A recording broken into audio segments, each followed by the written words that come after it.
An opossum freezes and plays dead when it encounters a predator. And guess what it does after that period of danger has passed, of stress? It gets up and it will shake vigorously, very hard from head to toe. Why is it doing that? Because it's emptying the stress out of its body. Whenever there's a stressful experience, it floods your body with the chemistry of stress, with energy, with toxicity if you allow it to build up. And the problem is that in the modern age, you never do that. You get an email, there's something that happens at work, your body floods with the chemistry of stress, and then you just sit there and you just keep working. You ignore the cues. Maybe the job is pressuring you. It doesn't have the corporate or social structure that, or not social structure, but like culture wellness structure in place to allow you to have the freedom to say, I need a break. And you never get to discharge everything that you build up day after day after day. It just happens repeatedly. And the real problem is that we haven't realized as a society that stress has a cycle. You must stress and then recover, stress and reset, stress and recharge repeatedly throughout the day. Stress has a cycle, and modern life doesn't allow you to finish it. Let me show you how you close that loop in this video. This could be one of the most important videos you watch all year, and I really urge you to watch it from front to back.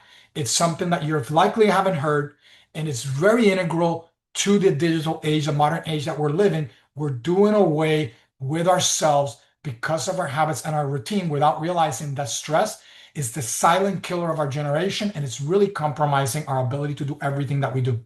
All right. And again, as usual, if you like this video, please give it a like, a thumbs up, subscribe. It really helps us to reach more people. All right. So let me just share something as I'm recording this in two different formats. All right. And so at ZenBrain Academy, we always talk about the issue of that you don't have a productivity problem. What you have is a rhythm problem. We are out of sync with natural rhythms. Everything in nature is cyclical. If we keep pushing ourselves, pushing ourselves linearly, eventually you fall off a cliff. Modern life doesn't respect this. Your job likely doesn't respect this. And we must find ways to integrate that into our own lives as well as into our work schedule, whether you work from home or work somewhere else. Having your boss or the corporation that you work for give workshops, give seminars, integrate this into workflow is really important because nature runs on cycles and you are a child of nature. But the problem is that you're going linear. Water has a water cycle. There's a lunar cycle. Even within ourselves, we have cycles like the Krebs cycle within our mitochondria. But most people, day in and day out, what are they doing? They're just going in a straight line. Stress, build, build until what happens? Collapses. And again, as I say all the time, you don't have a productivity problem. You have a rhythm problem. You are out of sync with these natural cycles. And remember, I want to distinguish something. Stress is not the stressor. The stressor is whatever is being your trigger. That's outside of me. In reality, I talk about this in The Art of Stress-Free Living. My book is that you could be like the eye of a hurricane, that there's chaos all around the eye, but the eye is tranquil. In my backyard, I have this like little seated meditating Buddha. And there was a storm recently, and there was a lot of wind and a lot of rain. And I was with my kids in the kitchen, and I look out back, and I looked at the Buddha, and I said, "That's what you should strive for. Look at how peaceful and tranquil that Buddha is, despite the chaos all around."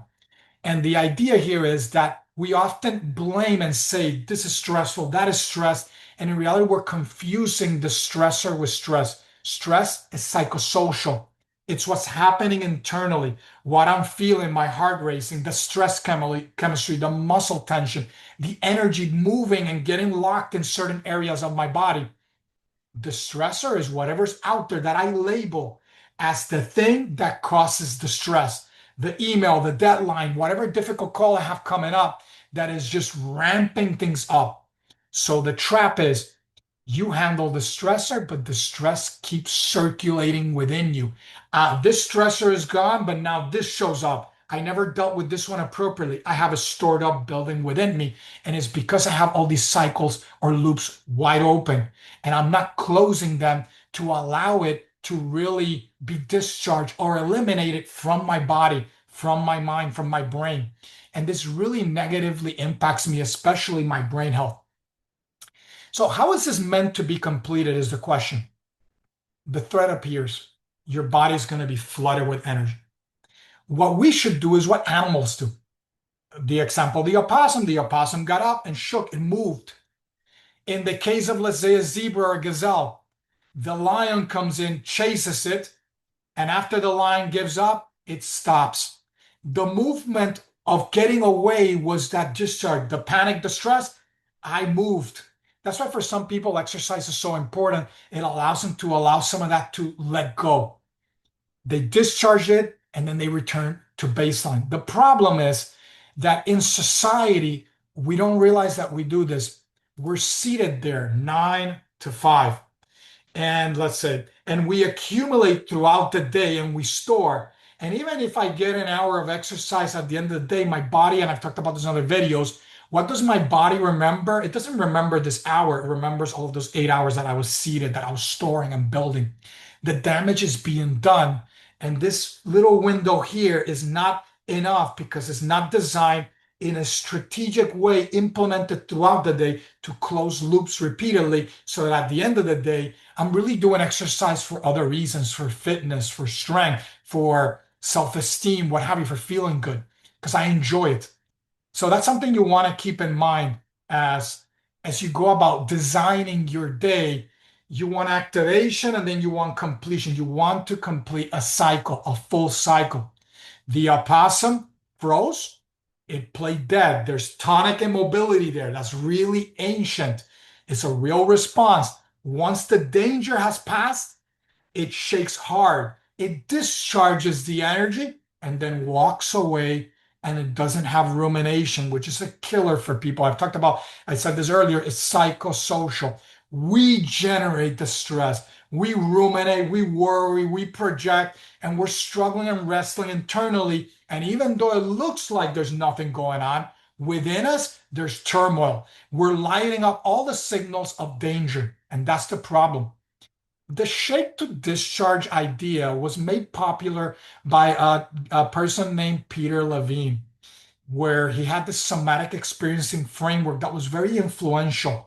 And it's the basis of that somatic trend that's going around of movement, screen therapy, etc. I want to shake and kind of let out all of that pent up stress that I have.